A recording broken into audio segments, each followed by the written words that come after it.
continued viewership. Before we begin, tell us, where in the world are you watching from? We love knowing our global reach. Now, let's dive into today's story. Chapter 1. Calculated Risks. Vincent Keller stared at the quarterly earnings report on his desk. His security firm, Sentinel Shield, had just landed its biggest contract yet, providing comprehensive protection for Phoenix Tech's new quantum computing division. The contract represented everything Vincent had worked for since founding his company 7 years ago. A perfect blend of physical security systems and cutting-edge cybersecurity protocols that nobody else in the industry could match. His office phone buzzed. Mr. Keller, Principal Whitman from Brookfield Elementary, is online too. It's about Leo. Vincent sighed, glancing at the framed photo on his desk. Himself, his wife Audra, 10-year-old Nora, and 6-year-old Leo at Disneyland last summer. For smiling faces. The perfect family. Put her through, he said.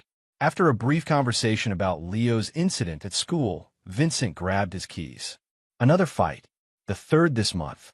Something was wrong with his normally even-tempered son, and Vincent was determined to find out what.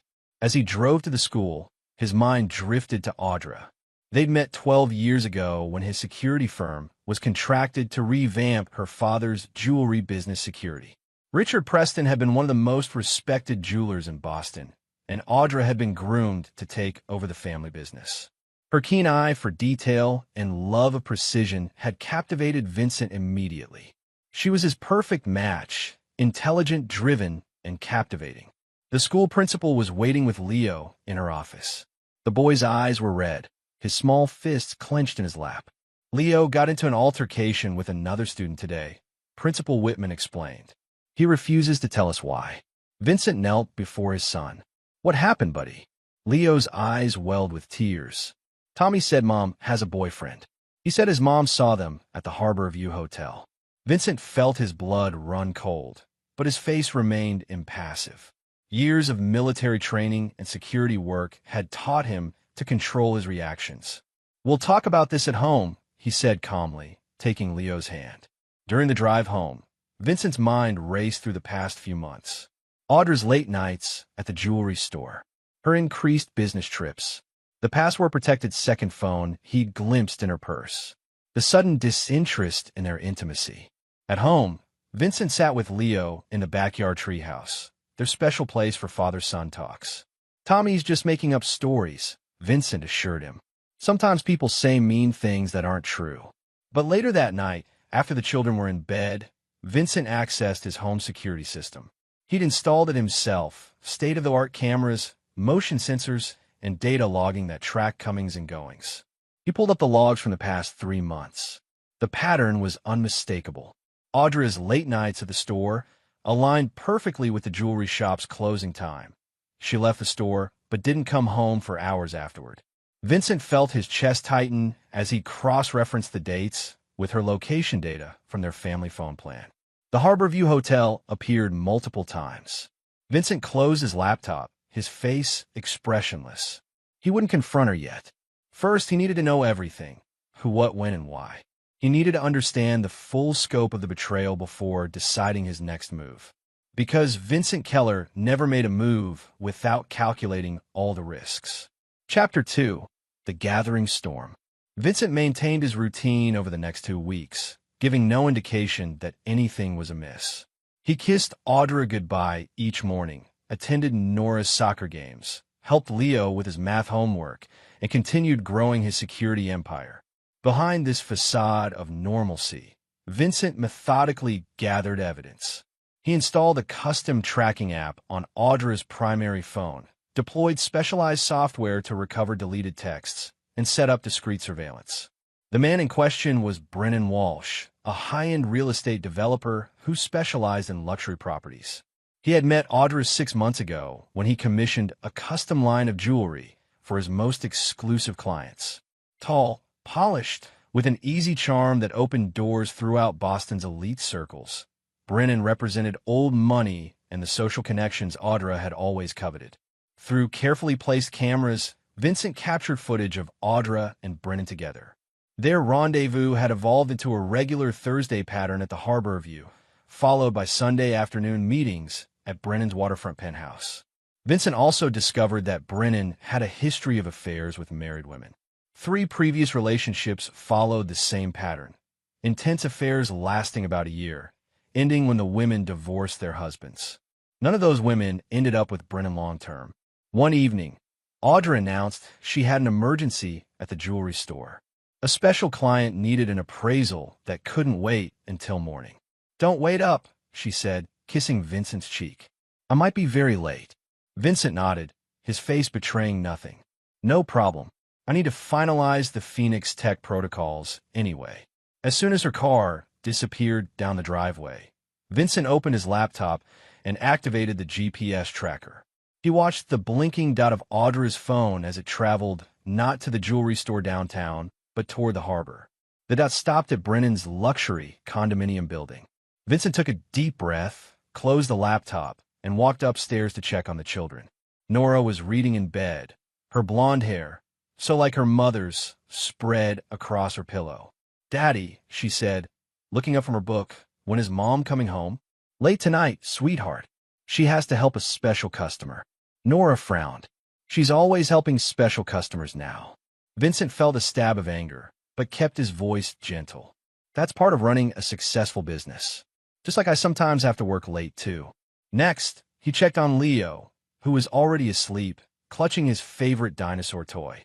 Vincent stood in the doorway, watching his son's peaceful breathing, and made a silent vow. Whatever happened next, he would protect his children from the fallout. The next day, Vincent contracted a private investigator to dig deeper into Brennan Walsh's background. The PI discovered that beneath Brennan's polished exterior lurked a web of questionable business practices.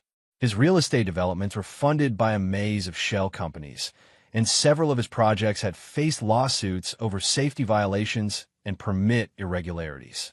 More interestingly, Brennan had recently begun pressuring Audra to incorporate her family's jewelry business into his portfolio of luxury brands. He'd introduced her to wealthy investors who could help expand Preston Jewelers beyond its current scale. Vincent understood now. This wasn't just about a physical affair. Brennan was systematically working to pull Audra away from her old life, including her husband and family. The affair was just one part of a larger strategy to acquire both Audra and her family's prestigious jewelry business. That night, Vincent lay awake beside his sleeping wife, studying her face in the dim light filtering through the curtains. 10 years of marriage, 2 children, countless shared dreams, all of it built on what he had believed was an unbreakable foundation of trust and loyalty. His military training had taught him that the most dangerous enemies were those who appeared as allies. Audra had become the enemy within his own home, and Brennan Walsh was the external threat. Both needed to be neutralized, but Vincent wouldn't rush. The perfect operation required patience, precision, and proper intelligence. He would wait, watch, and prepare. The storm was gathering, but only Vincent knew when and where it would break. Chapter 3: Shattered Glass. 3 months of surveillance had provided Vincent with everything he needed. He had compiled a comprehensive file on the affair: dates, times, locations, photographs, and recordings. He also had detailed information on Brennan Walsh's business dealings, including evidence of permit bribery and tax evasion that could be devastating if revealed to the right authorities. It was time for the confrontation. Vincent chose a Sunday evening after the children had gone to bed. Audra was in their home office, working on the jewelry store's quarterly reports, or so she claimed. Vincent knew she was actually messaging Brennan about their planned getaway the following weekend. He entered the office silently, placed a thick folder on the desk in front of her, and sat down in the adjacent chair. "What's this?" Audra asked, glancing up from her laptop. "Evidence," Vincent replied calmly, "of your affair with Brennan Walsh." The color drained from Audra's face. She opened the folder with trembling fingers, then quickly closed it after seeing the first photograph. She and Brennan embracing in the elevator of his condominium. "How long have you known?" she whispered. "Long enough. The real question is how long you thought you could keep it hidden." Audra's initial shock quickly transformed into defensive anger. "You were never really present, Vincent. Always working always obsessed with your security systems and corporate clients. Brennan makes me feel alive, appreciated. Vincent's expression remained neutral. And I'm sure he appreciates your family's jewelry business connections as much as he appreciates you. That's not fair, Audra snapped. Brennan sees potential in me that you never did. He wants to help me expand the business globally. After he helps you destroy our family? Vincent's voice remained eerily calm. Did you plan to take the children when you left? Tears welled in Audra's eyes. I never wanted to hurt the children, but you were willing to hurt me. You don't need me, Vincent. You never have. Your work, your systems, your controlled, calculated life, that's your real passion. Vincent leaned forward. You're right about one thing. I am calculating, and I've calculated exactly what this divorce will cost you. He pulled out another document, a prenuptial agreement they had signed before their marriage. Vincent had insisted on it to protect his fledgling security business, but it worked both ways. It clearly stated that infidelity would result in the unfaithful party forfeiting any claim to the other's business assets. You'll get nothing from Sentinel Shield, Vincent stated flatly, and I'll fight for full custody of the children. Audra's tears flowed freely now. You wouldn't separate me from Nora and Leo. They need their mother. Do they need a mother who lies? Who sneaks around with another man while their father works to provide for the family? Vincent's control slipped for just a moment, revealing the rage beneath. You made a choice, Audra. Now you'll live with the consequences. The divorce proceedings were swift but brutal. Audra fought for joint custody, which Vincent ultimately agreed to, not out of mercy, but strategy. The children would spend weekdays with him and weekends with Audra. This arrangement gave Vincent the time he needed to implement the next phase of his plan while maintaining a relationship with his children. 2 months after the divorce was finalized, Audra moved in with Brennan Walsh. She sold her share of the family jewelry business to her younger brother, using the money to invest in Brennan's latest development project, a luxury residence called the Lighthouse. Vincent focused on his children and his business. He expanded Sentinel Shield's operations, securing government contracts that doubled the company's value. To the outside world, he appeared to be thriving despite the divorce. Nora struggled with the new family arrangement, becoming withdrawn and resentful toward her mother. Leo, however, adapted more easily, though he still didn't fully understand why his parents couldn't live together anymore. 6 months after the divorce, Vincent received a gilt-edged envelope in the mail. Inside was an invitation to Audra and Brennan's wedding, scheduled for the following month at the Lighthouse, Brennan's crowning achievement and a symbol of their new life together. Vincent slipped the invitation into his desk drawer, a slight smile playing at the corners of his mouth. The invitation wasn't a peace offering. It was Audra and Brennan's way of showing that they had won, that they had moved on to bigger and better things. But Vincent knew something they didn't. The game had only just begun. Chapter 4: Foundation of Lies. The sprawling ballroom of the Lighthouse glittered with crystal chandeliers and floor-to-ceiling windows overlooking Boston Harbor. 200 guests in formal attire mingled, celebrating the union of Brennan Walsh and Audra Preston. At the entrance, a magnificent ice sculpture depicted 2 intertwined swans, a symbol of eternal love that would melt away before morning. Vincent stood near the bar, nursing a whiskey. He had come alone, dressed in an impeccable charcoal suit that highlighted his athletic build. Several women had already approached him, intrigued by the handsome, stoic man with penetrating eyes. "I'm surprised you came," said a voice beside him. It was Philip Preston, Audra's brother, and the new owner of Preston Jewelers. "For the children's sake," Vincent replied. "They're part of this celebration, too." Philip nodded toward the dance floor, where 10-year-old Nora twirled in a lavender dress, while 6-year-old Leo fidgeted uncomfortably in his suit nearby. They seemed to be handling it well. Vincent merely nodded, his eyes tracking Brennan Walsh as he worked the room, shaking hands and accepting congratulations. The real estate developer had spared no expense for this wedding, transforming the top floor of the Lighthouse into a showcase of wealth and influence. "Mr. Keller." A server approached with a tray of champagne. "The bride requests your presence for the family photos." Vincent followed the server to a secluded terrace where Audra waited in her designer wedding gown. The ocean breeze gently lifted her veil as she turned to face him. "Thank you for coming," she said, "and for bringing the children. It means a lot to me.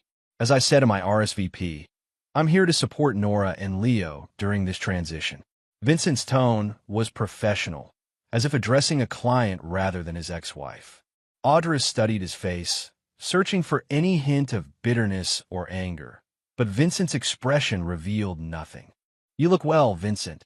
Success is the best revenge. Isn't that what they say?" Before Audra could respond, the photographer called them over for the family portraits. Vincent stood beside his children, smiling appropriately for the camera while maintaining a calculated distance from Audra and Brennan. After the photos, Vincent rejoined the reception. He made small talk with guests, many of whom were prominent figures in Boston's business community. To everyone who asked, he expressed nothing but well wishes for the newlyweds. Meanwhile, Leo had grown increasingly restless. Vincent watched as his son wandered between tables, eventually slipping away from the reception area toward the service corridors. Concerned, Vincent followed. He found Leo in an empty hallway, staring intently at something on a sleek smartphone, a device Vincent didn't recognize. "Leo, what are you doing back here? And whose phone is that?" Leo jumped, startled by his father's voice. "Dad, we need to leave. Now." The urgency in his son's voice was unmistakable. Vincent knelt beside him, smiling gently. "Why?" Leo glanced nervously over his shoulder before holding out the phone. "Look at this." The screen showed a video of Brennan Walsh in what appeared to be his office at the lighthouse. He was arguing heatedly with a man Vincent recognized as Oscar Delgado, a city building inspector. Money changed hands, followed by building permits being signed. Vincent froze, his mind racing. This was blatant bribery, recorded in high definition. And somehow, impossibly, his 6-year-old son had this evidence in his hands. "Leo, where did you get this phone?" "It was under the chair in Mr. Walsh's dressing room. I was playing hide-and-seek with Cousin Timmy and found it." Leo's eyes were wide. "Dad, is Mr. Walsh a bad guy?" Vincent carefully took the phone, noting that it was an encrypted model, the kind used by those who value privacy above all else. "Why do you think we need to leave?" "Because that man in the video was here earlier. He saw me coming out of the dressing room and asked if I'd been inside. He looked really mad." Vincent's protective instincts flared. If Delgado suspected Leo had found the phone and seen its contents, the boy could be in danger. "You did the right thing showing me this," Vincent said, pocketing the device. "Let's go find your sister. I think it's time we headed home." As they turned to leave, Vincent spotted a shadow moving at the end of the hallway. Someone had been listening. Vincent gathered both children, making a plausible excuse to Audra about Leo feeling unwell. As they left the lighthouse, he noticed a black SUV pulling away from the curb, following at a discreet distance. Back at his fortified home, Vincent examined the phone more thoroughly. Beyond the bribery video, he found evidence of Brennan's entire corrupt operation. Falsified structural reports, safety violations hidden from inspectors, and substandard materials used throughout the lighthouse's construction. The building where Audra now lived. The building where his children would spend their weekends. The building currently hosting hundreds of wedding guests. Vincent accessed a secure computer system and began downloading the phone's contents. This unexpected windfall of evidence would accelerate his plans significantly, but it also created a new problem. Leo was now potentially in danger. The sound of his security perimeter alarm interrupted his thoughts. The system showed a vehicle stopping outside his gate. Vincent switched to the external cameras and saw the same black SUV from earlier. 2 men approached the gate, but retreated when the automated security warning activated. Vincent made 2 calls that night. The first was to his most trusted employee, Barrett Reese, a former Delta Force operator who now served as Sentinel Shield's head of operations. "I need a security detail for my children, starting immediately," Vincent instructed. "And prepare the safe house in New Hampshire. We may need it." The second call was to a data security specialist who owed Vincent a favor. "I need a complete background sweep on Oscar Delgado, building inspector for the Boston metropolitan area. Everything, financial records, communications, associations." Priority status. As Vincent hung up, he gazed at the sleeping forms of his children. The stakes had just been raised significantly. What had begun as a personal vendetta against Audra and Brennan was now potentially life-threatening for his family. Vincent had planned to dismantle Brennan Walsh's life piece by piece over the course of months. Now, that timeline would need to be accelerated, because Vincent Keller protected what was his, and anyone who threatened his children would learn just how dangerous he could be. Chapter 5. Structural Weakness. The morning after the wedding, Vincent implemented enhanced security protocols for his family. Barrett Reese assigned 2 experienced operatives to guard the children at all times, former military personnel with specific training in child protection. Their presence was explained to Nora and Leo as special friends who would be helping the family for a while. Vincent also activated his network of informants within Boston's construction industry. Within hours, he had confirmation of what the phone evidence suggested. The lighthouse, Brennan Walsh's crowning achievement, was fundamentally unsound. Corners had been cut throughout the construction process. Load-bearing supports were inadequate. Electrical systems failed to meet code requirements. Fire suppression systems were substandard. Walsh had bribed multiple inspectors to overlook these deficiencies, all to save money and accelerate the project's completion. Worst of all, the building was already showing signs of structural stress. Hairline cracks had appeared in several support columns. The building wasn't in immediate danger of collapse, but it was far from the luxury haven its residents believed they'd purchased. Vincent faced a moral dilemma. Exposing these flaws would protect innocent residents, including his children during their weekend visits, but would delay his meticulously planned revenge. After careful consideration, he chose a third option: anonymous notification to state-level inspectors who couldn't be bought by Walsh, timed to coincide with the next phase of his plan. 3 days after the wedding, Vincent received a call from Audra. "Someone broke into our penthouse while we were on our honeymoon," she said, her voice tight with anxiety. "They didn't take anything, but they went through our files in Brennan's home office." "Have you filed a police report?" Vincent asked, his tone neutral despite knowing exactly who had orchestrated the break-in. "Brennan doesn't want the police involved. He says it might have been industrial espionage related to his next development project." Vincent paused deliberately. "If you're concerned about the children's safety during their visits, they can stay with me until this is resolved." "No," Audra replied quickly. "Brennan's hired additional security. The children will be safe here." After hanging up, Vincent contacted his operative inside the lighthouse's security team. "What's Walsh's status?" "Panicking," came the reply. "He can't find his private phone and suspects corporate sabotage. He's hired a digital forensics team to sweep for surveillance devices." "And Delgado?" "He's gone underground. Cleaned out his bank accounts yesterday and hasn't reported to work." Vincent nodded, though the operative couldn't see him. Oscar Delgado's sudden disappearance suggested the inspector feared exposure, exactly as planned. That evening, Vincent received a secure video call from his data specialist. "You need to see this," she said, transmitting encrypted files to Vincent's system. The information revealed that Brennan Walsh's financial empire was leveraged to the breaking point. The lighthouse had gone dramatically over budget due to rushed construction timelines. Walsh had taken enormous loans, using other properties as collateral. If the lighthouse failed, either commercially or structurally, his entire business would collapse. Even more damning, Vincent discovered that Audra had remortgaged her share of Preston Jewelers to invest in Walsh's venture. Her brother Philip knew nothing about this secondary loan against the family business. Vincent spent the night mapping out connections and vulnerabilities. By morning, he had identified the perfect structural weakness in Walsh's life, not in his buildings, but in his web of financial deceptions. The following day, Philip Preston received an anonymous email containing proof of Audra's unauthorized loan against the family business. Vincent watched from his car outside Preston Jewelers as Philip stormed out, visibly agitated, and drove directly to the lighthouse. Meanwhile, the state building inspector's office received an anonymous package containing select evidence from the encrypted phone, specifically focused on safety violations that endanger residents. The documentation was carefully curated to trigger an immediate inspection without revealing the full extent of Walsh's corruption. Phase 1 was complete. The foundations of Brennan Walsh's life were beginning to crack.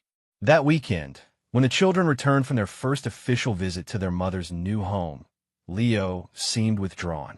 Vincent found him sitting alone in the backyard treehouse. "Everything okay, buddy?" Vincent asked, climbing up to join his son.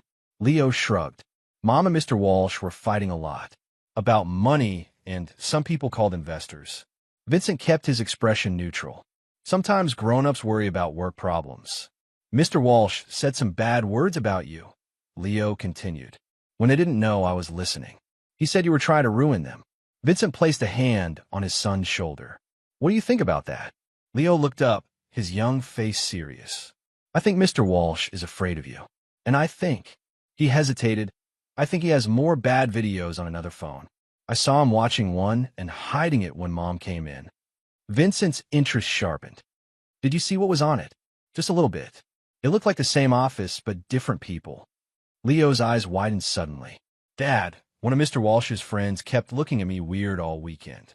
Like he was mad at me. Is it because of that phone I found at the wedding?" Vincent felt a cold fury build inside him. "Possibly. But don't worry. No one's going to hurt you. Promise?" "I promise." Vincent's voice was steel. "And I always keep my promises." That night, after the children were asleep, Vincent made another call to Barrett Reese. "Change of plans," he said. "We're accelerating the timeline. I want everything in place within 48 hours. "That's aggressive," Barrett replied. "What's changed?" "They've threatened my son." Indirectly, but unmistakably. Vincent's voice was cold and precise. "I won't wait for them to become more direct." After ending the call, Vincent went to his secure room in the basement, a space built to military specifications, with soundproofed walls and equipment that would be at home in a high-level intelligence agency. He opened a hidden safe and removed a small case containing specialized equipment. For the past year, even before discovering Audra's affair, Vincent had been developing an advanced security system for high-value clients, a system that could bypass conventional protections undetected. The prototype was complete but untested in the field.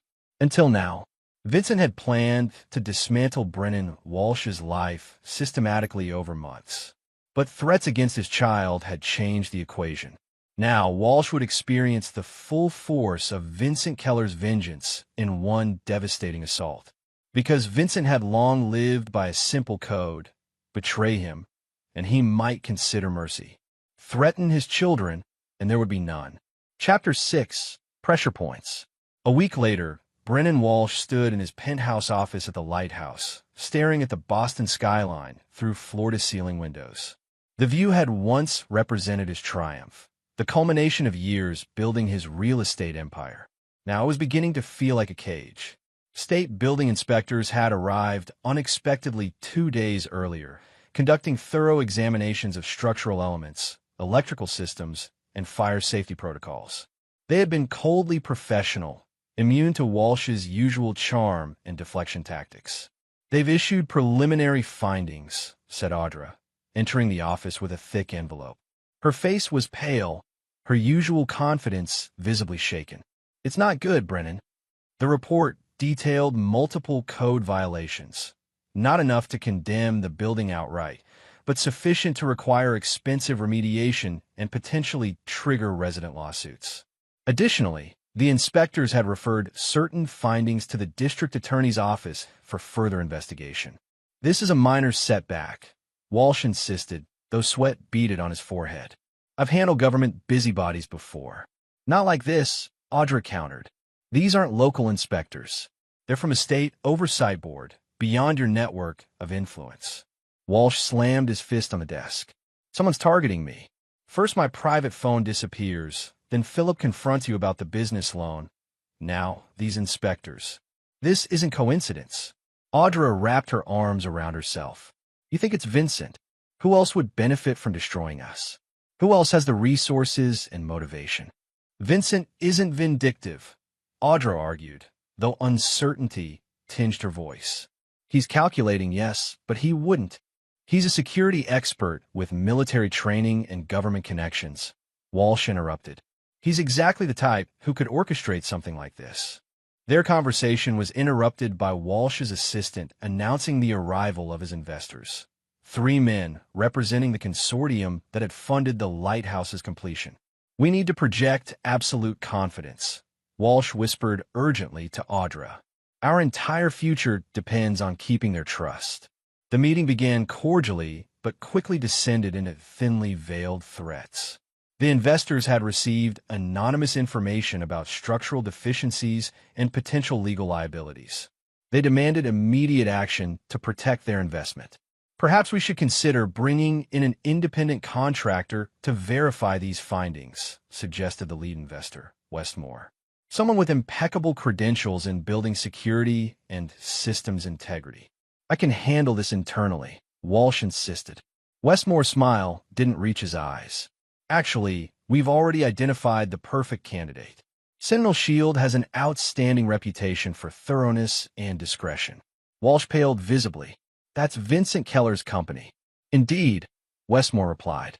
Is there some reason you object to working with the industry leader? Before Walsh could respond, his personal phone rang, a number he didn't recognize. When he answered, the blood drained from his face. Mr. Walsh, said a clinical voice on the speaker, this is Dr. Landon from Boston Memorial. There's been an incident involving Oscar Delgado. Before losing consciousness, he specifically requested we contact you. After ending the call, Walsh turned to find the investors watching him with newfound suspicion. A former associate, he explained weakly. Nothing related to this project, but the damage was done. The meeting ended with the investors imposing strict conditions. Either Walsh cooperate fully with the coming investigation, including the involvement of Sentinel Shield, or they would withdraw their financial support and pursue legal remedies. After they departed, Walsh collapsed into his chair. This is a coordinated attack. Keller is systematically destroying everything we've built. Audra stared out at the darkening sky. I need to protect my children. If what you're saying is true, if Vincent is behind this, then escalating the situation will only make things worse. It's too late for that, Walsh snapped. Don't you see? He won't stop until he's taken everything from us. I should speak with him, Audra suggested. For the children's sake, he might. No, Walsh interrupted. I have my own contingency plans. People who can handle Keller permanently. Audra recoiled. What are you saying? I'm saying I won't be ruined by your ex-husband's vendetta. There are people who owe me favors, people who can make problems disappear. You can't be serious. He's the father of my children. Walsh's expression hardened. You chose me, Audra. You chose this life. Now you need to decide where your loyalty truly lies. Across the city, in his secure control room, Vincent watched the entire exchange through the surveillance system he'd covertly installed in Walsh's office during the break-in. Audra's shocked expression at Walsh's implied threat confirmed what Vincent had suspected. She had never fully understood the man she'd married. Vincent turned to Barrett Reese, who stood silently beside him. Walsh just threatened my life. Barrett nodded grimly. That changes the rules of engagement. Implementation of Phase 2 begins tonight, Vincent instructed. And alert the protective detail for the children. Double coverage, emergency protocols in effect. Barrett hesitated. Sir, if Walsh is contacting the kind of people who make problems disappear, we should consider extracting you to a secure location as well. Vincent's smile was cold. That won't be necessary. Let him send his people. They'll find I'm not as easily eliminated as he hopes. Later that evening, Vincent received a text from Audra. We need to talk about the children. Privately, Vincent recognized the attempt at manipulation. Walsh was using Audra to lure him into a vulnerable position. The fact that she was complicit confirmed the final dissolution of any lingering respect he might have felt for her. He replied simply, all communication regarding the children should go through our lawyers. Then he activated the final sequence of his plan, a series of precisely timed information releases that would completely dismantle Brennan Walsh's life over the next 72 hours. First, the complete building inspection records would be anonymously delivered to every resident of the lighthouse, along with a detailed analysis of how these deficiencies endanger their safety. Second, Walsh's investors would receive comprehensive documentation of his financial deceptions, including evidence that he had been simultaneously pledging the same assets as collateral for multiple loans. Third, select journalists would receive evidence of Walsh's history of bribing officials, complete with banking records showing payments.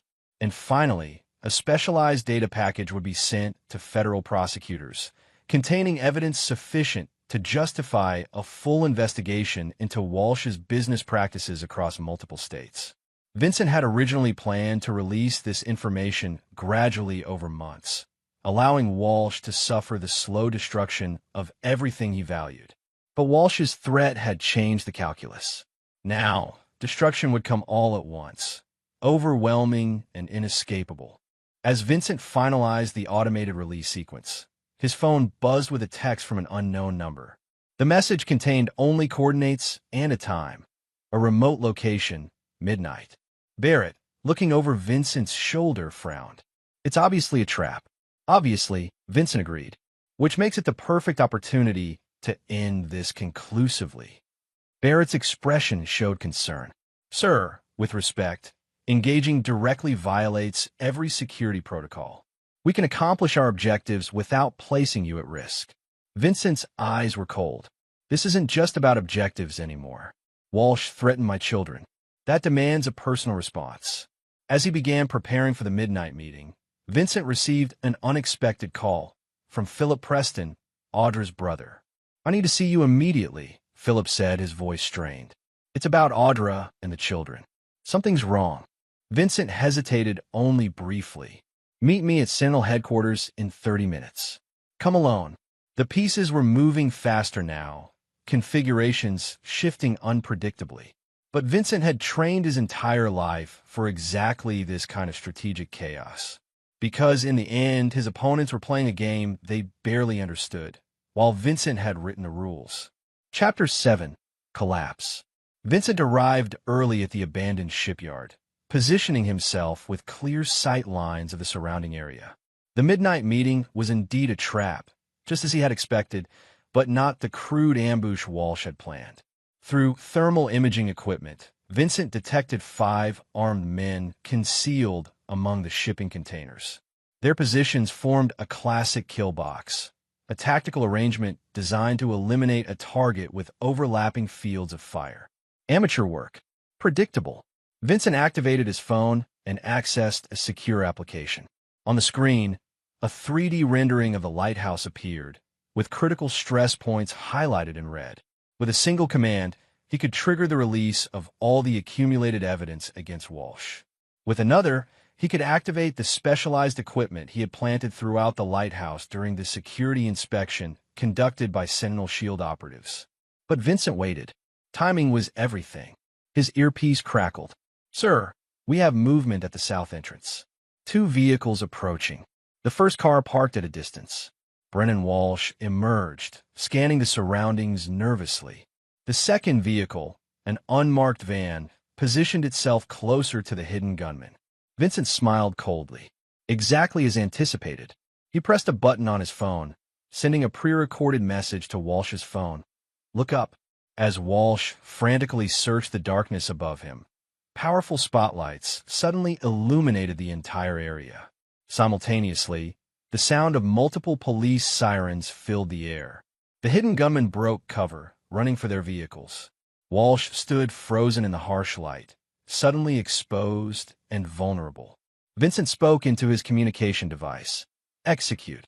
The unmarked van's side door slid open, revealing not hired killers but Barrett Reese and a team of former military operatives wearing body cameras. They quickly apprehended the fleeing gunmen while documenting everything.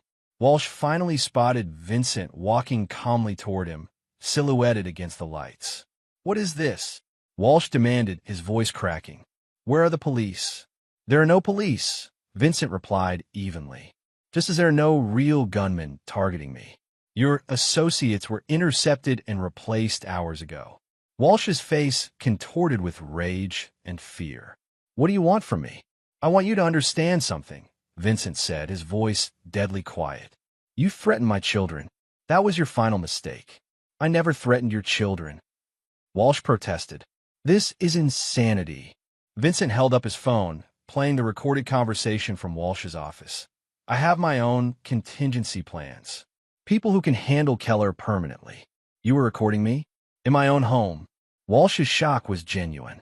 The same way you recorded your bribery meetings with inspectors, Vincent countered. The phone Leo found at your wedding? It contained quite the collection of videos. Walsh paled. The boy.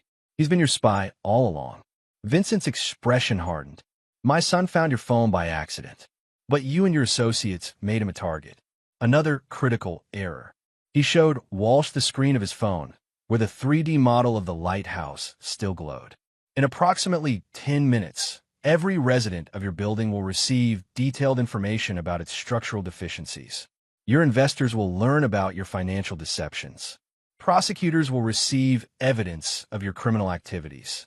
And Audra will discover exactly what kind of man she married.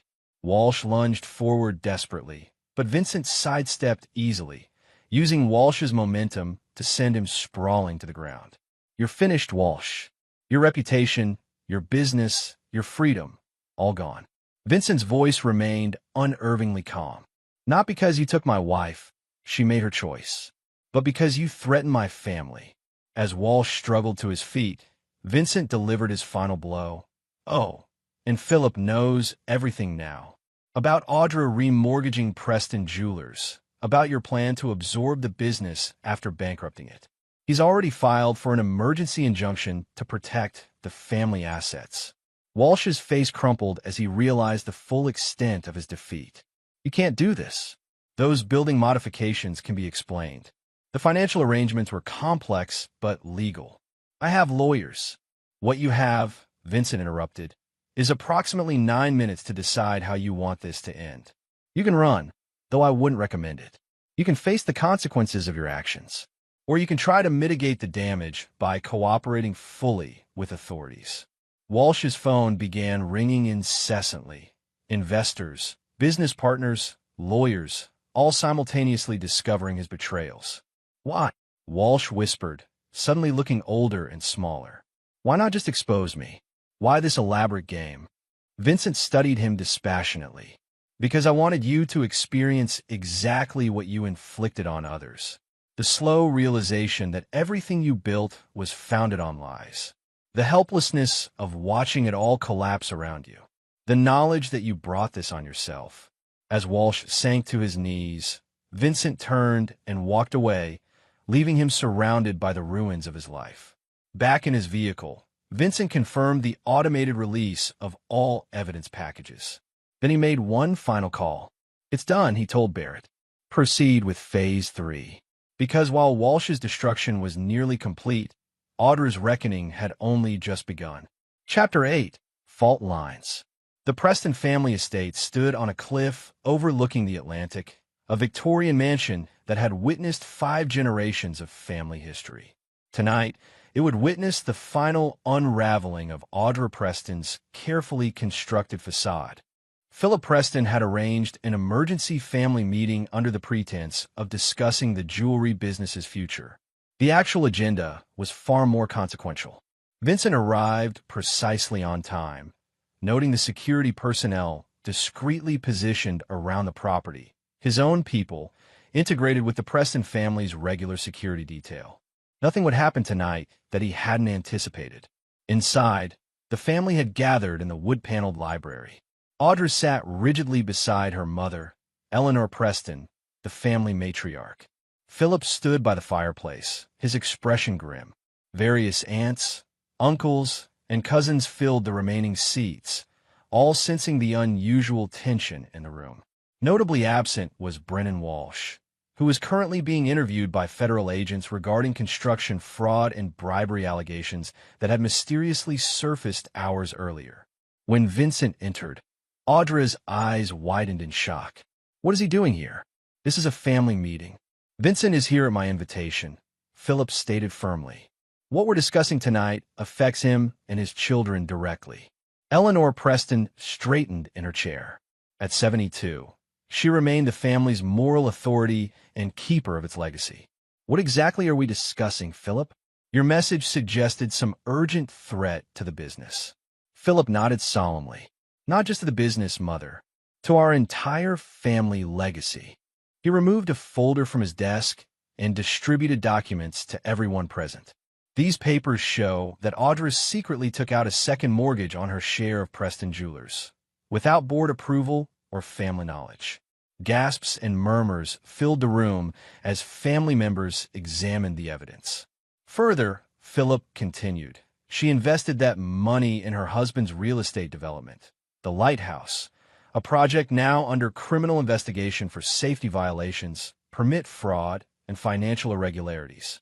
All eyes turned to Audra, whose face had drained of color. Is this true? Eleanor demanded. Audra's composure cracked. It was a temporary measure.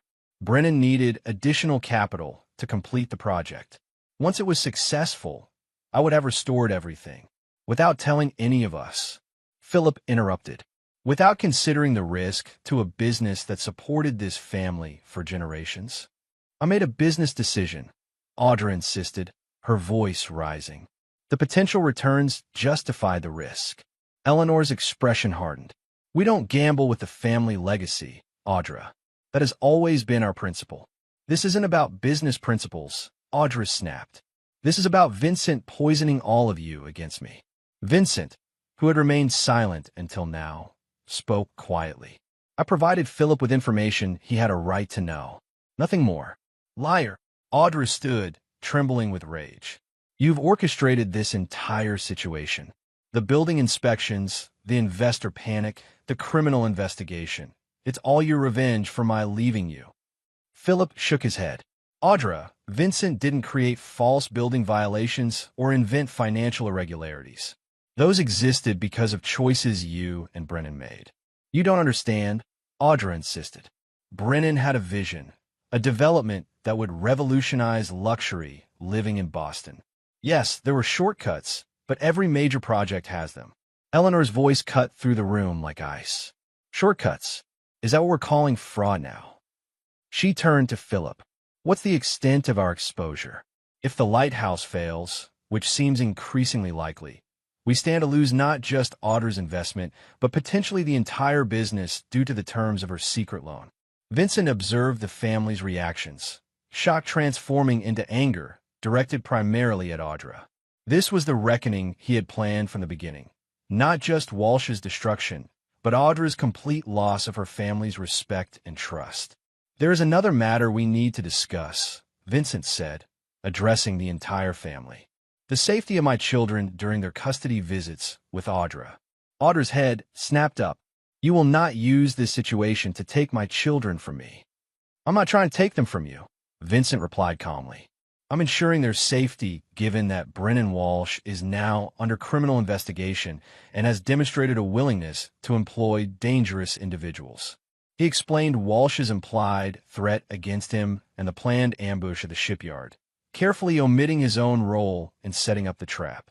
Eleanor turned to Audra, her expression a mixture of disappointment and disbelief. You married a man who would resort to violence? He was desperate. Audra cried. Vincent was systematically destroying everything we'd built. So you're not denying it, Philip said quietly. Audra faltered, suddenly realizing the corner she'd backed herself into. I didn't know the details of Brennan's plans, but Vincent has been targeting us from the beginning. And why would he do that? Eleanor asked. Because you betrayed your marriage vows? Or because you involve your children in a relationship with a man of questionable character and ethics? The meeting continued for another hour, with the family methodically dismantling Audra's defenses. Eventually, they reached several decisions. First, Audra would be removed from the Preston Jewelers board immediately, with her shares placed in a family trust. Second, she would agree to supervised visitation with the children until Brennan Walsh's legal situation was resolved. Third, she would cooperate fully with authorities investigating the Lighthouse's financial and safety issues to help mitigate damage to the family name. As the meeting concluded, family members filed out, few making eye contact with Audra. Only Eleanor remained, sitting regally in her chair as Audra stood desolate by the fireplace. Vincent prepared to leave, his objectives accomplished, but Eleanor's voice stopped him. "Mr. Keller, a moment, please." Vincent approached the family matriarch respectfully. Despite everything, Eleanor Preston commanded deference. "You orchestrated this entire scenario, didn't you?" she asked, her voice pitched for his ears alone. Vincent met her gaze steadily. "I merely ensured that the truth came to light." Eleanor studied him with shrewd eyes.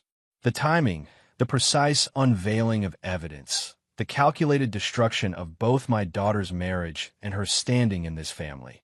That goes beyond revealing truth. That required planning, patience, a willingness to be ruthless. Perhaps, Vincent acknowledged without elaboration. "My daughter betrayed you," Eleanor continued. "She broke vows and pursued self-interest at the expense of family. For that, she deserved consequences." The elderly woman's expression hardened. "But remember this, Mr. Keller. Those children are still Preston's. They are part of this family's legacy. Whatever happens between you and my daughter, those children will always have a place here." Vincent inclined his head slightly. "I would never separate them from their heritage, Mrs. Preston. See that you don't." Eleanor's tone made it clear the conversation was over. As Vincent left the estate, he found Audra waiting by his car, her eyes red from crying, but her posture defiant. "Are you satisfied now?" she demanded. "You've taken everything from me. My husband, my family, my business, and now you're trying to take my children. You took those things from yourself, Audra," Vincent replied evenly. "Every choice had consequences. You just refused to see them." "I made one mistake," she whispered.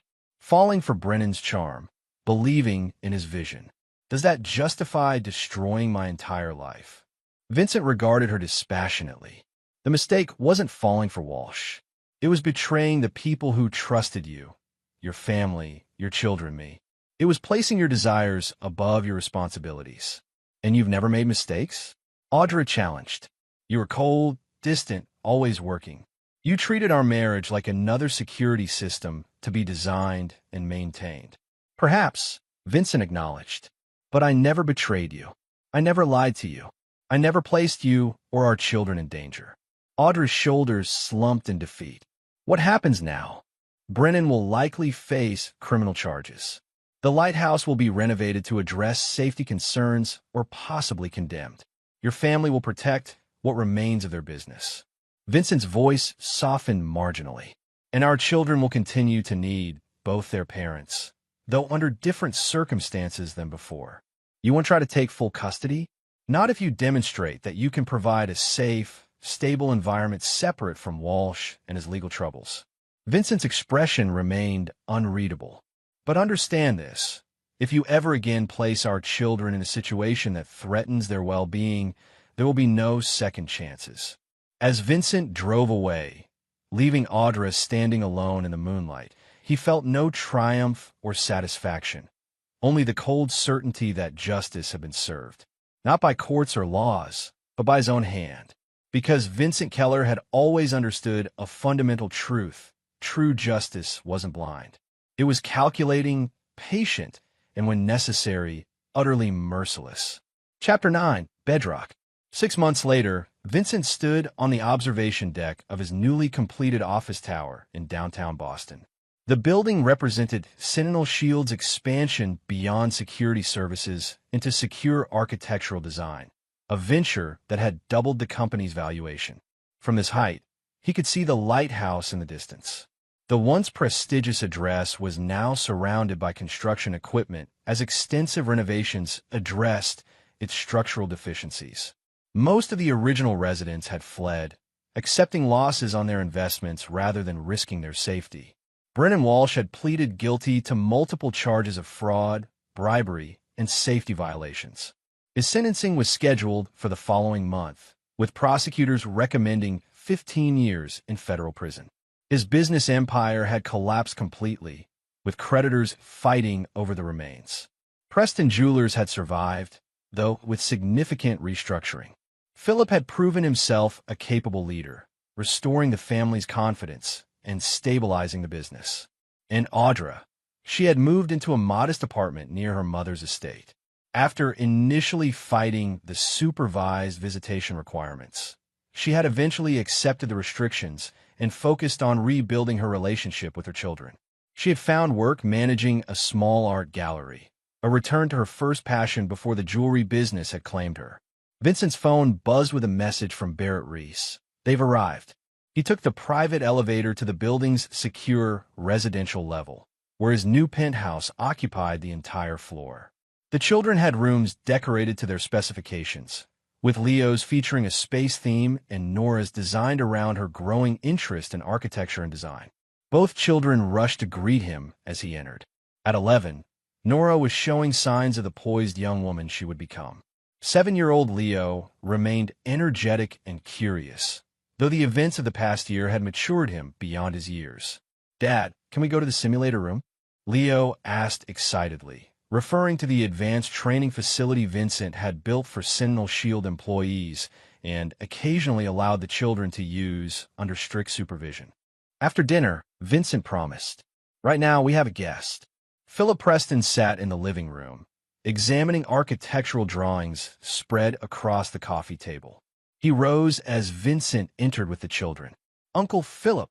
Nora hugged him enthusiastically. After the children had greeted their uncle and been sent to wash up for dinner, Philip turned to Vincent with a serious expression. "The papers are finalized," he said, sliding a document folder across the table. "The family trust is established with both children as beneficiaries.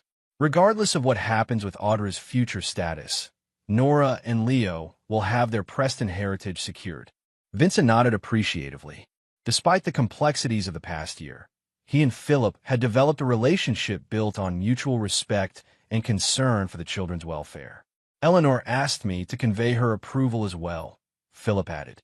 "She believes you've handled everything with appropriate restraint." Vincent's lip quirked slightly at the careful phrasing. Eleanor Preston understood exactly what he had done to Brennan Walsh and Audra. She neither condemned nor celebrated his methods, but acknowledged their effectiveness with the cool pragmatism that had preserved the Preston family through multiple generations. "There's another matter," Philip continued. "Audra has completed the court-mandated therapy program. Her counselor recommends gradually transitioning to unsupervised visitation." Vincent had anticipated this development.